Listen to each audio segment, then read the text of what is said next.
तवस्तु शिवदं तापत्रयो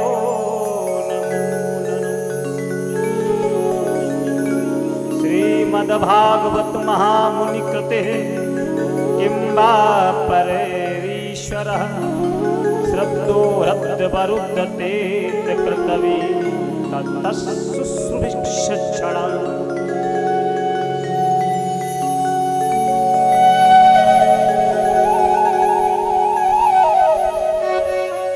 निगम कल्पतरोर्गलितं फलं सुखमुखादमृतत्वद्रवसंयतं पिबति भागवतं रसमालयं मुहुरहो रसिका भुवि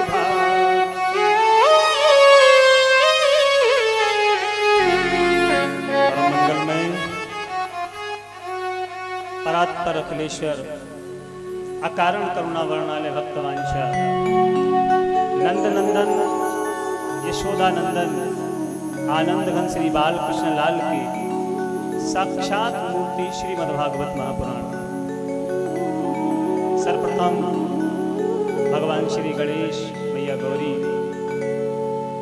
और पूज्य सदगुरुदेव जी को प्रणाम करते हुए श्री अनंत बलवंत श्री हनुमंत लाल जी के चरणों में प्रणाम करते हुए जिनका ये पावन प्रांगण है मैया बालजती के चरणों में प्रणाम करते हुए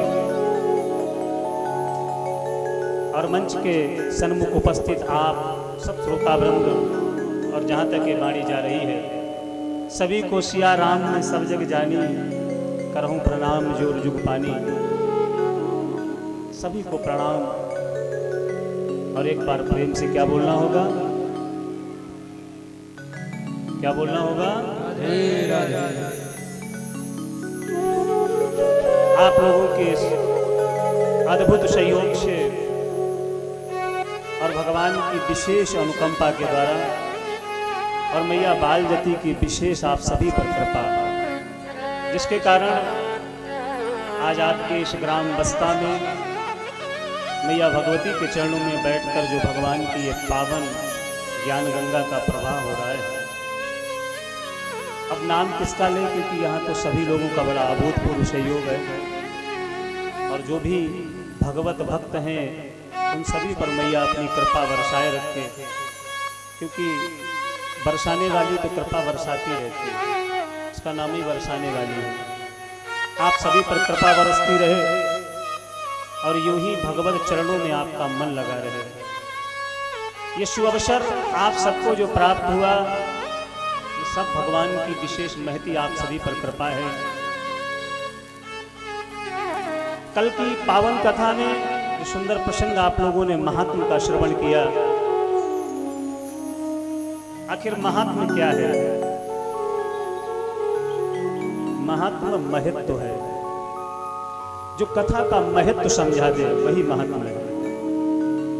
क्योंकि श्रीमद् भागवत ये कोई पोथी नहीं है, ऐसा विद्वत समाज कहता है, संत जन कहते हैं कि जो भागवत है ये साक्षात भगवान श्री कृष्ण है। और भागवत जी में लिखा भी है तेनेयम बांगमयी मूर्ति प्रत्यक्षा वर्तते हरि। भगवान जिस समय धराधाम से अपनी लीला का संवरण करके यहाँ से जाने लगे तो जो भगवान के प्रेमी हैं, जो भगवान के भक्त हैं, उन्हें भगवान का विरह स्वीकार नहीं है। उद्धव रोने लगे, प्रभु आप हमें छोड़कर जा रहे हो, आपका दर्शन हमसे अलग हो रहे हैं, आखिर हम कैसे जिएंगे? भगवान ने कहा उद्धव ये पांच भौतिक जो शरीर भगवान का तो होता नहीं है, लेकिन जो भगवान का ये दिव्य शरीर है मैं जरूर इस शरीर से गोलोक धाम जा रहा हूँ, अपने धाम जा रहा हूँ, लेकिन जो मेरा दिव्य रूप है वो आज से भागवत में ही समाहित रहेगा। और इसलिए जब भी भागवत का हम गान करते हैं, भागवत को सुनते हैं और भागवत का हम चिंतन करते हैं तो हमें ऐसा नहीं लगता कि हम कोई पोथी पढ़ रहे हैं या हम कोई पोथी सुन रहे हैं। हमें ऐसा लगता है जैसे हम साक्षात कन्हैया का दर्शन कर रहे हैं। हमें ऐसा प्रतीत होता है, हमें ऐसा आभास होता है कि साक्षात वो बाल नंद नंदन यशोदा नंदन हमारे समक्ष खड़ा है, अपनी लीलाएं कर रहा है और हमें अपना दर्शन दे रहा है। क्योंकि भागवत आज के समय अन्य कारणों से लोगों ने इसे थोड़ा रूप बिगाड़ दिया है, प्रयास किया है, बिगाड़ तो कोई नहीं सकता इसे, लेकिन कुछ लोगों ने कुछ प्रयास करते हैं भागवत को बिगाड़ने का। लेकिन भागवत भवरोग की औषधि है। यत् फलम नास्ति तपसा न योगेन समाधिनः तत्फलम सम्यक केवल कलहु केशव कीर्तिना। जो आपको पुण्य सतयुग में तपस्या करने से नहीं मिला, जो फल त्रेता में समाधि से प्राप्त न हो, और जो फल द्वापर में योग से प्राप्त न हो, वह फल कलयुग में केवल भागवत की चर्चा करने से और भगवान कृष्ण का नाम लेने से प्राप्त होगा। ये बात सत्य है कि कलयुग का प्रभाव है, कलयुग ने अपना प्रभाव बना रखा है। धर्म को कलयुग समाप्त करना चाहता है, लेकिन योगियों ने विचार किया इस कलयुग में भी धर्म कैसे रह सके, धर्म की स्थापना कैसे की जा सके। तो योगी नाम निर्णय, योगियों ने सबने विचार किया और क्या निर्णय निकाला? हरेर नामान कीर्तन। भगवान कृष्ण का और भगवान राम का जो कीर्तन है ना, अगर कोई संसार में इस कीर्तन को गाता रहे, भगवान के नामों को लेता रहे, तो अगर उससे भक्ति भी ना हो सके, उससे तपस्या भी ना हो सके, उससे कोई भी साधन अगर ना बन सके, तब भी उसे कलयुग से पार और इस भवसागर से प्रभु पार लगा दे।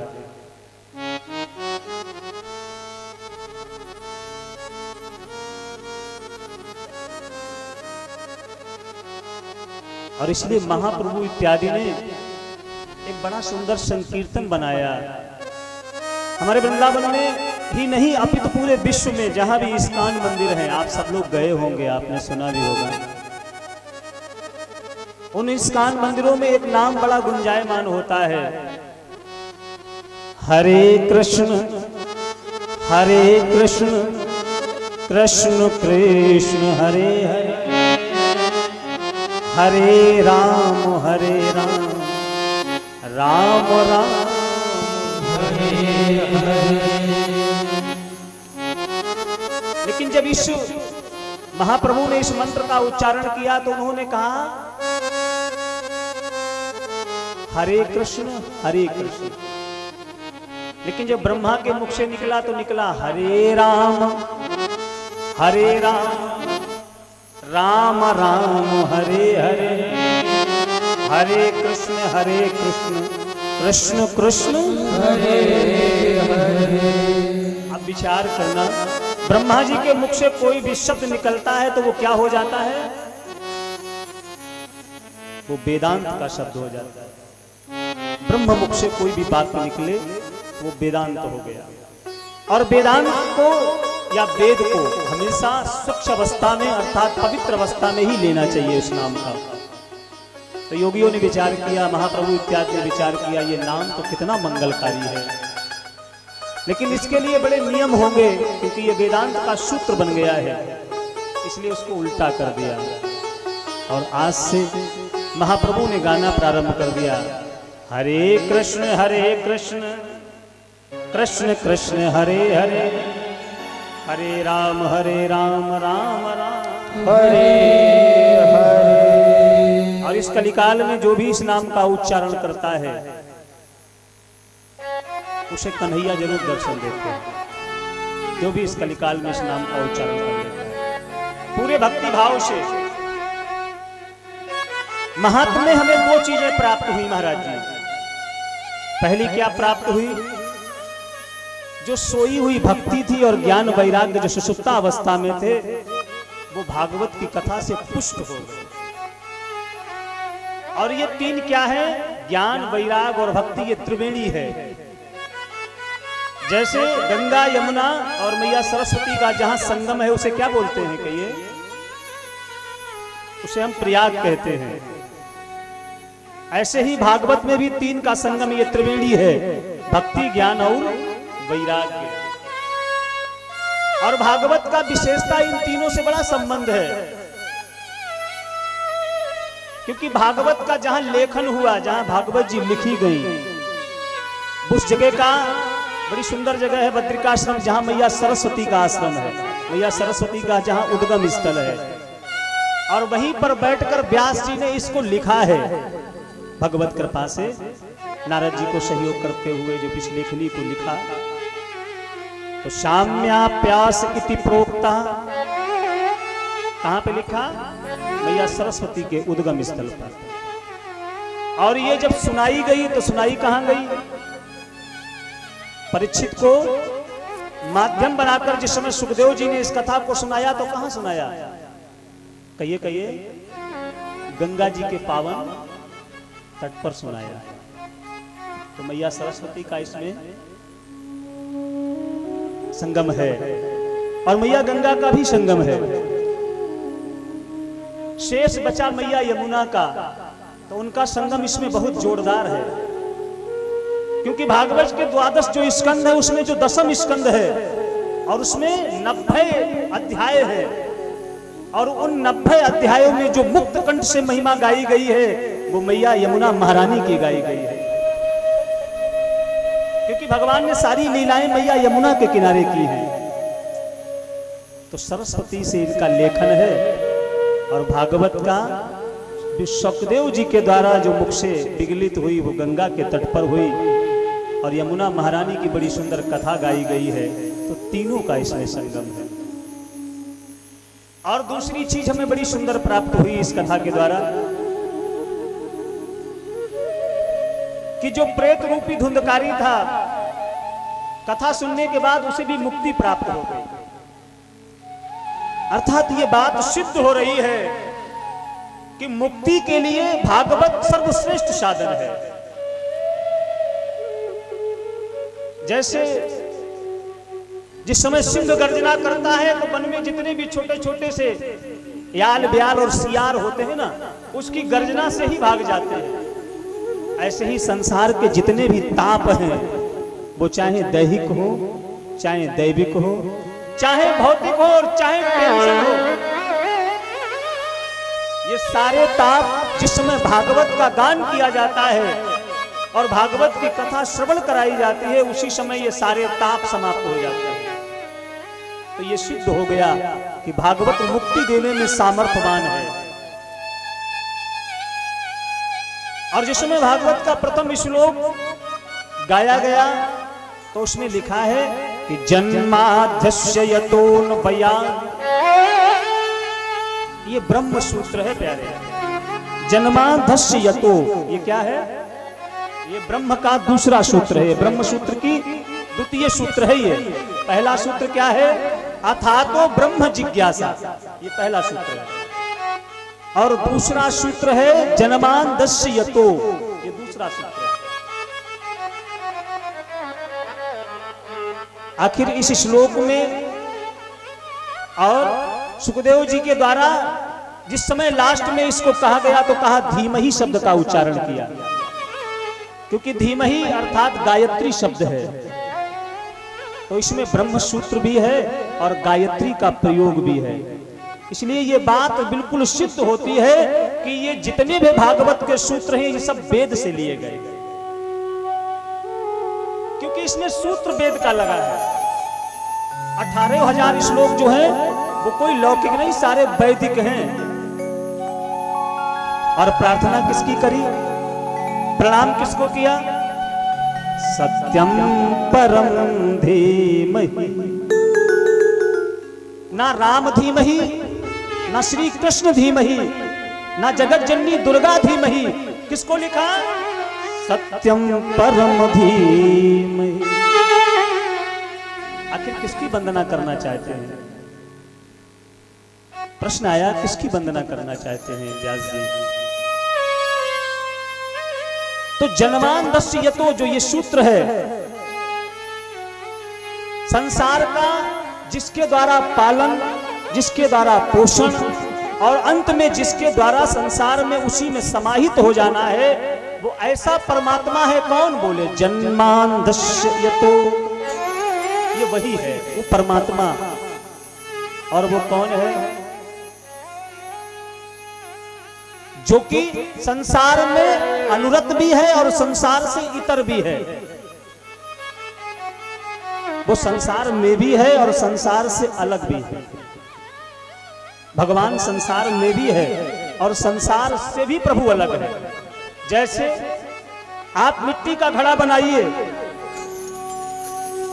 तो घड़े में क्या है? कहिए, घड़े में क्या है? घड़े में मिट्टी है, लेकिन क्या जिससे घड़ा बना है सिर्फ मिट्टी उतनी ही है क्या? मिट्टी तो उससे बहुत ज्यादा है, लेकिन घड़ा जो बना है वो मिट्टी से ही बना है। ऐसे ही जो संसार है ये परमात्मा के द्वारा ही बना है, लेकिन ऐसा नहीं कि सिर्फ परमात्मा इतना ही है, नहीं, परमात्मा इससे बहुत विशाल है।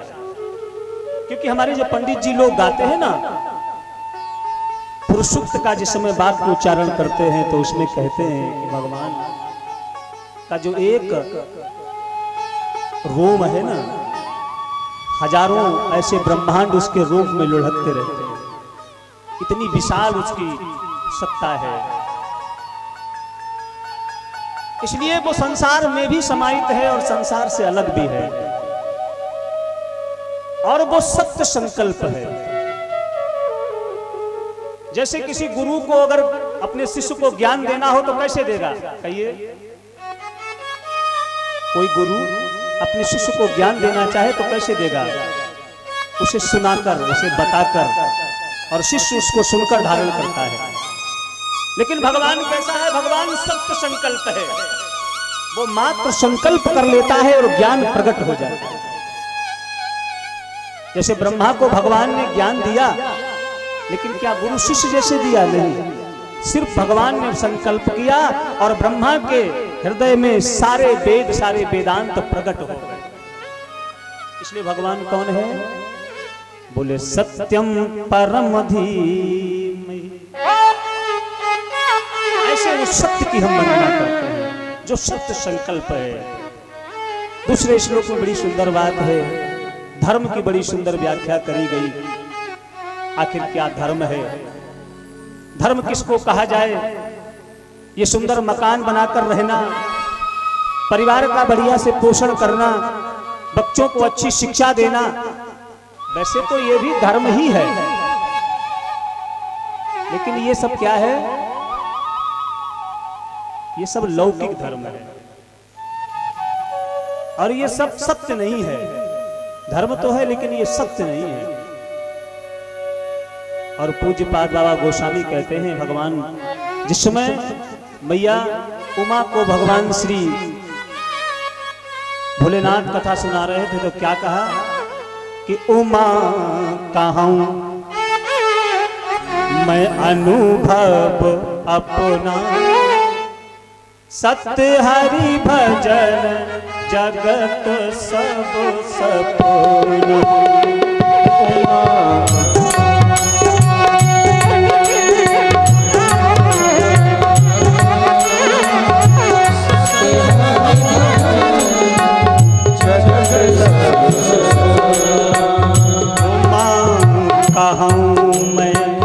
अनुभव अपना, सत्य हरि भजन जगत सब सपना।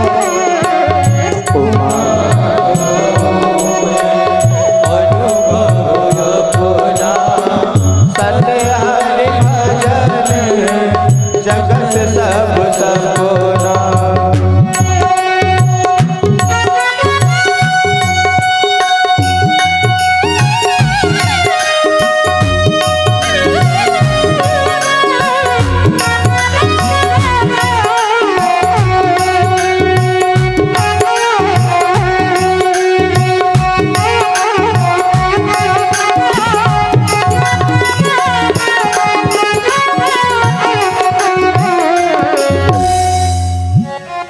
भगवान भोलेनाथ कहते हैं, उमा, संसार में अगर कुछ सत्य है तो वो क्या है?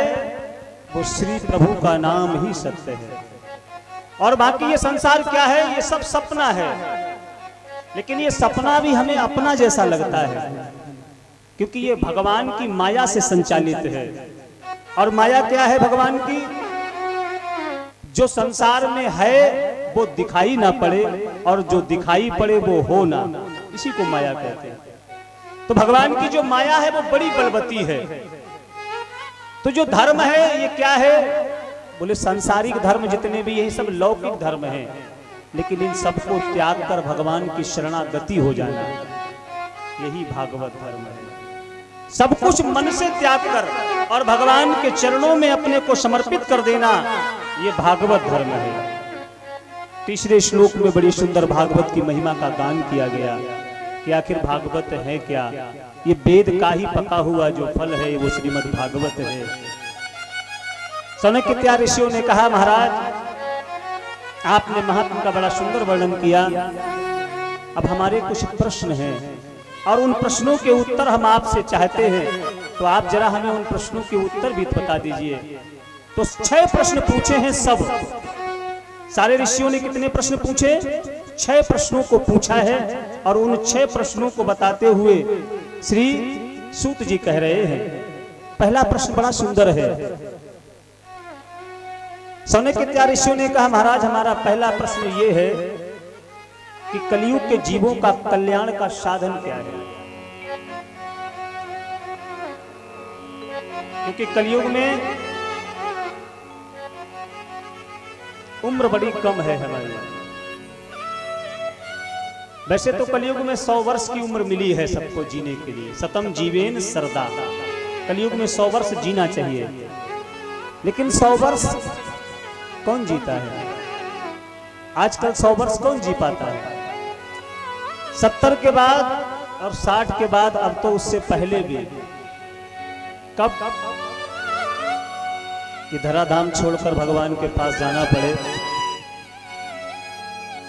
तो इतने कम समय में अपने कल्याण का ऐसा कौन सा साधन है जिसको किया जाए और उससे कल्याण हो जाएगा?